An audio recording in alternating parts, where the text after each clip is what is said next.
इस वीडियो को देखिए। अभी यही विपक्ष होता तो कहता ईवीएम है तो दही, क्या बात है, ईवीएम है तो दही, ईवीएम कौन, ममता बनर्जी है कह रही है चोलबो चोलबो चिल्का चोलबो चोलबो चोलबो चोलबो। इन लोगों को तो ये दिख रहा है कि मोदी अरे कहां हार गया। 9 तारीख को भारत का चौकीदार तीसरी बार लाल किले में खड़ा होकर कह रहा होगा कि मैं नरेंद्र दामोदर दास मोदी लवणेन भोज्यम। अरे पूरी दुनिया हार जाते 1 मिनट के लिए, हमें इतनी टेंशन नहीं थी, कम से कम अयोध्या तो जीतने देते। 82% वोट थे, आंखों से आंसू आते, अंदर से मन रोता है। अयोध्या हराया है, काशी भी हराएंगे, पूरे देश में हम लोकतंत्र बचाएंगे। जिसने राम मंदिर को बनवाया उसी को अयोध्या वासियों ने हरा देने का काम किया है। ये संपूर्ण अयोध्या के लिए, संपूर्ण भारत के हिंदुओं के लिए और संपूर्ण विश्व में पहले हिंदुओं के लिए इससे ज्यादा दुख की बात कुछ नहीं हो सकती है कि जिस मतलब कुछ लोग तो अपने दिमाग का इस्तेमाल ही नहीं करना चाहते, लेकिन अनफॉर्चुनेटली ये अकेले नहीं है। मोदी का जलवा खत्म, 400 का हलवा हजम।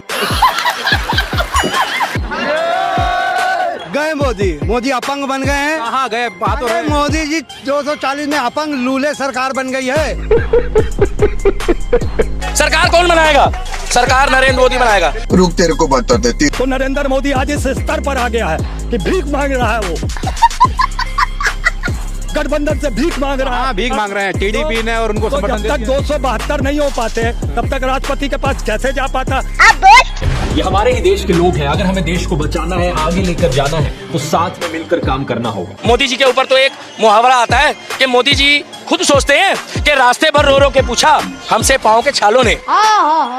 ये 9 साल का रिकॉर्ड है।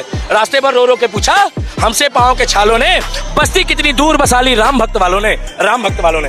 रुको जरा, सबर करो। अयोध्या वासियों, आपको दिल से आभार और प्रणाम, कोटि कोटि प्रणाम। आपने एक ऐसे व्यक्ति को हराने का काम किया जिसने संविधान खत्म करने की बात करी थी। शाबाश बेटा। आजा संडास दिखा तो। लेकिन ना सरकार ने मुसलमान चलेगा, ना भारत पाकिस्तान चलेगा, ना मंदिर मस्जिद चलेगा। क्या बात है सर, चलेगा तो रोजगार चलेगा, चलेगा तो महिला सुरक्षा चलेगी, क्या बात है सर, और चलेगा तो किसान की फसली का दाम चलेगा। इनको भगा के फेंकेंगे। क्या बात, ये बात है। जिनके बाप दादा ने 70 साल मेहनत करी, 62 साल, वो सो नहीं लाए।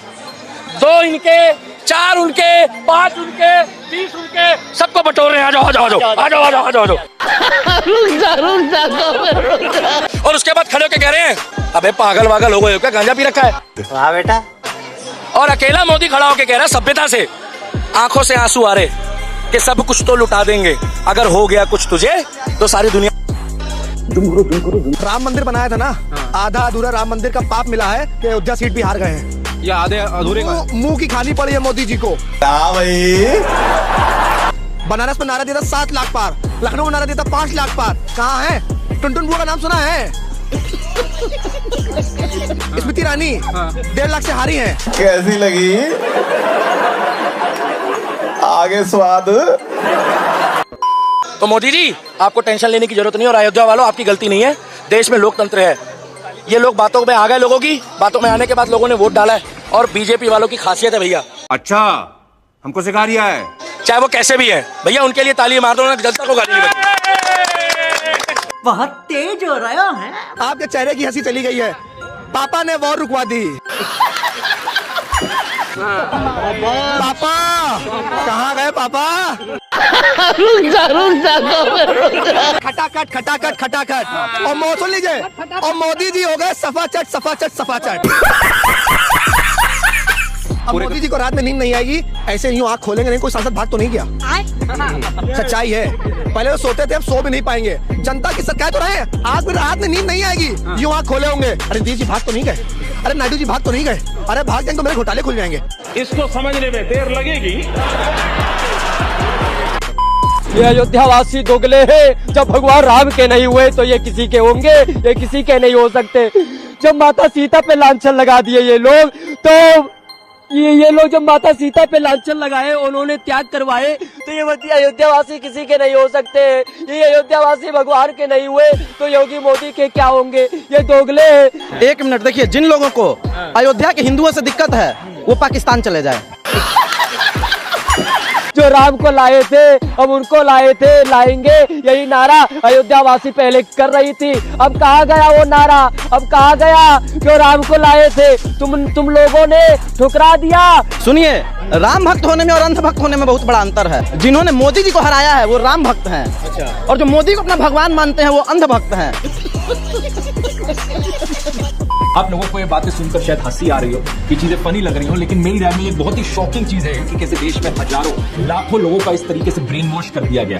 कुछ साल पहले मैं ऐसे लोगों का मजाक बनाया करता था, इन्हें अंधभक्त बुलाकर, लेकिन काफी टाइम से मैंने ये अंधभक्त शब्द की इस्तेमाल करना बंद कर दिया। कि अमन छीन लेंगे, चमन छीन लेंगे, अमन छीन लेंगे, चमन छीन लेंगे, और संविधान खत्म करने की बात करो तो तुम्हारी अर्थी पे से तुम्हारा कफन छीन लेंगे। और दूसरा एक जो बड़ा कारण था अयोध्या की सीट हारने का, तो चीन और पाकिस्तान के एजेंट भी यहाँ लगे थे हराने के लिए।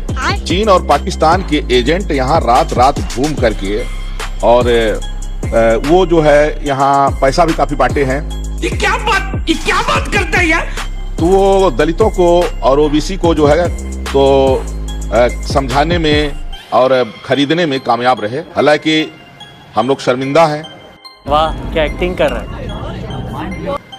और जो राम भक्तों के ऊपर गोली चलाया उसका प्रत्याशी जीत गया, जिसने राम मंदिर बनाया उसका प्रत्याशी हार गया। यही बोलते रह गए कि हम राम को लाए हैं, राम को हाथ पकड़ के लाए हैं। तो रामचंद्र जी बता दिए कि मंदिर बना तो ठीक बना, मगर नहीं सही टाइम पर तो मोदी जी हमको ने उद्घाटन किया। तो एक दिन तुमको अयोध्या से बर्खास्त करेंगे। ये बड़ी अच्छी बात कही आप। नहीं, मोदी जी को अहमानी टूटा, रामचंद्र जी अहमानी तो रहा कि अरे हमको लाने वाला कौन है, हम तो सबको लाए हैं, तिरेते में हम सबको लाए हैं, मगर हमको लाने वाला कौन है। मंदिर बन गया, बहुत बढ़िया की बात है, मगर ये अहमानी नहीं चलेगा। मोदी जी को धोखा नहीं दिया, मोदी जी ने धोखा भारत को, जनता को दिया है। कि मोदी जी को बोल दिया था कि अयोध्या के मंदिर बना, हमको बढ़िया बात है, आपका नाम हुआ, आपके आधार में बना, मगर भारत के जनता को चाहिए बढ़िया स्कूल और हॉस्पिटल और मिल जाएगी नौकरी और बिजनेस। और 400 से पार कह रहा था, तो हम बोले थे कि हम गुलामी खटेंगे। यदि 400 से पार होगा तो जिंदगी भर गुलामी खटेंगे और जलम ऋणी रहेंगे मोदी को। मजा आया, और मैं ये जो मजा है हिंदुस्तान के हर व्यक्ति को देना चाहता हूँ।